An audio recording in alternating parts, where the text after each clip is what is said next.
पिछले 3 दशक से जो यहाँ पे आतंकवाद पनपा है उसके इकोसिस्टम को खत्म करने की बात तो की गई है एलजी मनोज सिन्हा की तरफ से, और साथ ये भी कहा गया है जितने भी पीड़ित फैमिलीज हैं जो आतंकवाद से ग्रसित हैं, पीड़ित हैं, उनको भी अपॉइंटमेंट लेटर दिया जाएगा। उनमें से एक आप मेरे साथ मौजूद हैं जिनको आज अपॉइंटमेंट लेटर मिला है। अपना नाम बताएं।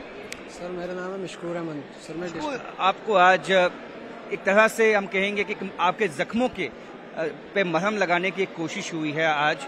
ये अपॉइंटमेंट लेटर कितने मायने रखता है आपके लिए? सर सबसे पहले तो आल जी का बहुत बहुत शुक्रिया जिन्होंने हमें नौकरी दी। और उसके बाद सर मेरे पापा मारा थे मिलिटेंटों ने। सर मेरे पापा आर्मी के साथ थे, सर उनको मार दिया था मिलिटेंटों ने। सर हम बहुत बहुत शुक्रिया करते हैं आल जी से। हुआ था ये जो हादसा हुआ था, किस तरह से ये घटना घटित हुई थी? सर ये 2005 में मेरा पापा मारा था, 21/8/2005। कहाँ के रहने वाले हैं आप? सर हम रामबन डिस्ट्रिक्ट। अच्छा, रामबन में ये घटना जब घटी थी तो क्या हुआ था, कितने आतंकवादी थे, क्या उस बात को आप बता पाएंगे?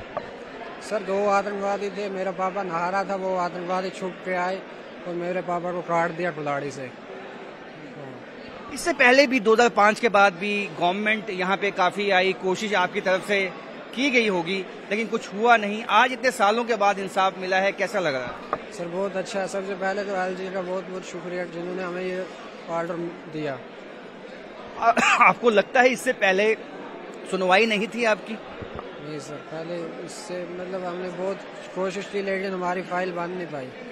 जी फाइल सर बंद रही, आज खुली फाइल। तो आज आपको तो ऐसी कई फैमिलीज हैं जिनकी फाइलें कई सालों से बंद पड़ी थी, धूल फांकती हुई दिखाई देती थी कई ऐसे महकमों में, जहां पे अब फाइलें न बल्कि जल्दी निकलती हैं, बल्कि एलजी मनोज सिन्हा की तरफ से ये खास निर्देश दे दिए गए हैं कि जितनी भी फैमिलीज हैं जो टेरर विक्टिम्स हैं उनकी इन्वेस्टिगेशन हो, और जो विक्टिम जो नेक्स्ट ऑफ किन है उसको अपॉइंटमेंट लेटर भी दिया जाए।